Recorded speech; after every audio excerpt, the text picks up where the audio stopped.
Issue 98. Wait, why are they saying that Sonic reprogrammed Silver Sonic too? Nate did it, not him. How could Sonic reprogram anything? Anyways, we start with Eggman under attack by him, being chased all the way to a remote prison island where he ended up falling through a hole to his death. Nah, just kidding, of course he's fine. Although at least it's justified because he's an android, so he can survive more. By the way, who runs Prison Island in this universe? I mean, it wouldn't make sense for it to be the Hidden City people, because they want to stay hidden. And you'd think other people, other societies would discover the island, and thus it wouldn't be a hidden city anymore. Silver Sonic unfortunately assumes Eggman is dead though, and leaves instead of thinking to go fly down there and check. The narration explains that Eggman had stumbled upon a lab that was sealed shut by the Station Square military many years before, a high-tech jail cell that once housed Robotnik's grandfather on his mother's side. First off, why would a jail cell be gifted with a lab? Wait, was it once a lab and then it was robbed of all its stuff and turned into a jail cell? That would make more sense. But how could Eggman, or rather Robotnik, be related to anyone in the Hidden City unless Gerald was an overlander instead of a Hidden City human? But then why would the Station Square military have known about him and wanted to interfere with his work? So that can't be it.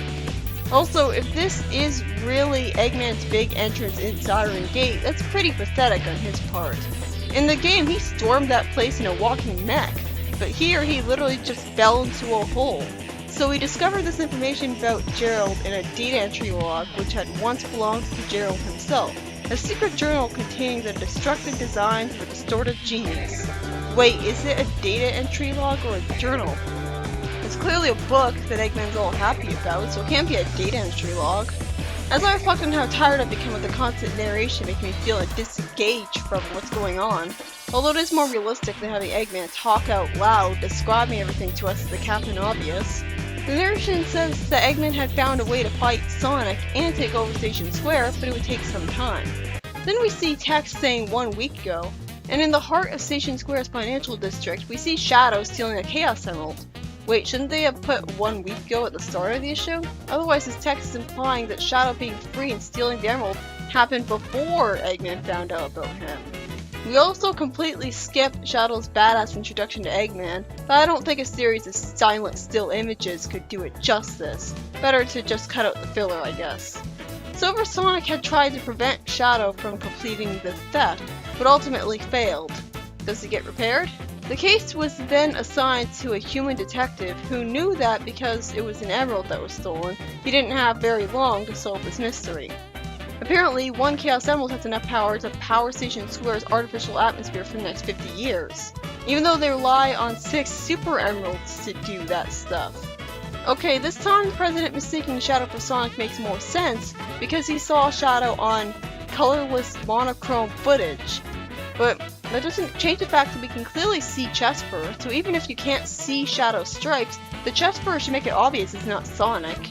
Did he assume Sonic grew the chest fur really fast with serum or something as a disguise? Why is the footage colorless to begin with?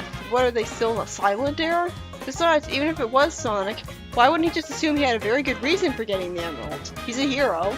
Either way, he hires Rouge, a treasure hunter, to retrieve the gem. Then we see text saying 24 hours ago, and some narration, we still haven't gotten actual dialogue yet, says that Commander Hugo Brass's crew had finally managed a rough fix on the Hedgehog's location. Shadow's or Sonic's? If the latter, it should be obvious he's in Knothole. And come to think of it, wait, never mind, Sonic's not trusted to actually stay in Knothole regardless of not being allowed to leave it, so that's not really an alibi. Hey, they actually had Brass's team be called Sigma Alpha 2, which is what the team that kidnapped Sonic in the helicopter at the start of SC2 is called. That's a nice touch. We finally see Sonic, who after being threatened by the squadron who call him an it, runs around fast and then says the nice line, "Wouldn't it be better to ask what happened to our guns instead?" Sadly, Sonic's wasting time toying with them causes him to be captured by a net, when he could have easily just run away in that time. Although then the squadron would have gone to Jeffrey and that would have been even worse. Then Sonic, in the helicopter, sees a loose screw, and that's at the very least an attempt at an explanation for how Sonic got out. But the problem is that you'd think his wrists and maybe even ankles would have handcuffs on them, so how would he be able to do anything with that loose screw? Not to mention that well, one, he doesn't have a screwdriver, and two, when we see the text saying that the hedgehog's taking out everyone aboard, the comic commits the same crime as the game by lazily not showing us what's actually been happening inside the helicopter, robbing us of an action scene for absolutely no reason. This is what being too faithful to the games gets you. Oh, and Sonic thinks the low-budget flights remark instead of saying it out loud like he's supposed to, which isn't charming. Nor is the line, "I like running better," being rephrased much more awkwardly. With that, Sonic gets through City Escape in a bunch of narrow panels that barely show us anything, and gets chased by the gun truck as the story ends, and I misread, "Don't miss the exciting concussion to this adventure." However, that concussion is in SA2, the video game. So is the video game story canon to the comic, or are they actually going to complete this adaptation and explain how Sonic got back home and cleared his name in their own way? I read on the timeline that it's going to be explained in Sonic Universe, but that happens way later. So is that going to be an issue that takes place way earlier in the chronology? The first story was crap, but the next one is actually original, kind of. And you can tell right away that it's better because it has dialogue. Gerald Robotnik's looking mighty thin here. Gerald explains talking out loud instead of thinking, for the audience's sake, that he was a young man when he left the Overlanders for doing research in the Hidden City, which he was lucky to actually find. Gerald remarks about it for some reason being ironic that of all the creatures on Mobius, it was one particular species of biology that was the universal constant, whatever that means. It's a shame that's not explained right away. Maria, who has brown hair for some reason, was startled by the power surge of Shadow being awakened and tells him that a Station Square military carrier is showing up, literally right after Shadow was awakened. Gerald says that he can't allow those simple-minded idiots to lay their hands on Shadow because he's too unstable in his current condition. I was surprised that he said that, calling them idiots. It gives him a little more depth rather than just having him be purely a nice old man. I actually giggled a little at how after we see the word "Badoom" near a spaceship, they actually put text at the bottom of the panel saying, "Since there is no air in space and therefore no sound, we took a bit of artistic license just like we do in the movies." I wasn't expecting that at all. The military shows up suspicious because Gerald doesn't want to turn his cure for all diseases into the military, making them think he'll use Shadow against them. Although I like that at least one soldier questions what they have to be afraid of in the Ark, since there's nothing but an old man and a crippled granddaughter. Wait, Marie isn't crippled, just sick. And I guess those two really are the only ones in the Ark. By the way, I have a hard time believing Shadow could have a cure to all diseases and stuff in his blood, unless it would be really infused with magic. And at that point, I'll then have to question why any disease would be a continued threat after Shadow became a hero later in the comic. He could just donate blood constantly and the problem of disease would be solved. I mean, I guess he only has so much blood, so there's that. It would be a very limited supply and probably be very expensive. The comic is more gutsy than the game by actually showing Maria getting shot. And it's with a red laser blast instead of a realistic gun, which is much better aesthetically for Sonic. Wish the game did that. As add insult to injury, someone remarks, "Stupid girl," after she's given the final blow. I can understand why they think that from their perspective, since she, from their perspective, let an evil living weapon of destruction get away, but still, that was cold. Gerald gets imprisoned, and in another bit of originality, they say that if he could build one Shadow, he could build another, back in the lab waiting for him in their prison island. So Prison Island really does belong to the Station Square military, and it explains why there was a lab for a prisoner. After Gerald finds out what happened to Maria because someone idiotically told him about it, when they could have easily just played the "you're a prisoner, you don't have the right to know" card, Gerald naturally wants justice.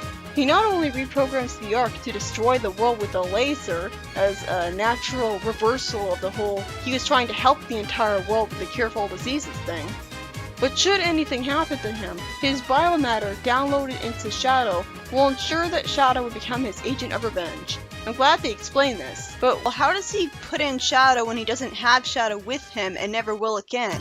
What does he mean by biomatter? It'd make more sense if he said a brainwashing nanopot.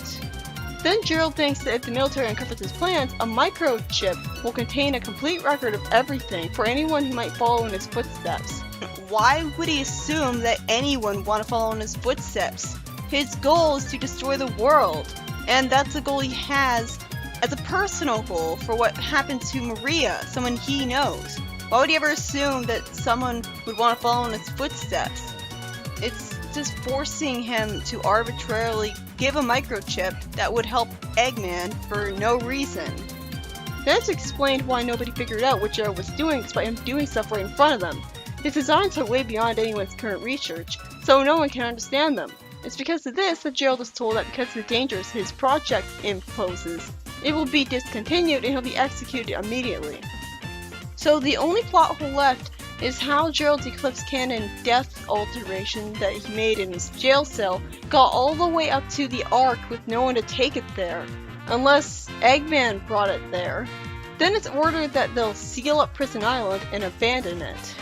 The first story was written by Carl Bullers, and much to my disappointment, rather than it being too original as the supposed problem, it was actually too faithful. It was nothing but narration giving us a prologue to the plot of SE2. There were a few original things at least. Eggman falls into a hole in Prison Island like a dope, being chased by Silver Sonic and mistaken for dead rather than storming it in a badass mech. And Sonic toys with the squadron getting rid of their guns, being all playful Sonic-like until he gets captured by a net. And then Sonic sees a loose screw in the helicopter, and somehow that's the explanation for how he escaped, even though he still logically should have been handcuffed and unable to do it. And we don't get to see what the hell he did in that helicopter. That really angers me, you know, they had no excuse not to show us that. But instead, they had to be faithful to the game, and so they left a giant plot hole. Really, the story was just boring because it had practically no dialogue, a recipe for disaster. The second story, by Ken Penders, is ironically the better one, because it actually has dialogue. It's sad that it's such a basic thing for any story ever, and that's a huge compliment. Even if the dialogue is just telling us the same backstory about Joe Robotnik that was in SE2, only better because it actually tries to fill in most of the plot holes. We know how he reprogrammed the Ark to destroy the world with the Eclipse Cannon, reprogrammed Shadow to be an agent of destruction, and made sure that someone would carry his revenge if anything would happen to him. We just don't know how his reprogrammed Ark was sent back to space when his project had been discontinued out of suspicion for him. Not to mention how he reprogrammed the Ark when it should have been in outer space. By the way, why didn't Eggman or Robotnik take over the Ark upon finding it in space completely unoccupied? It's not like it was invisible the whole time, was it? How did they not find it?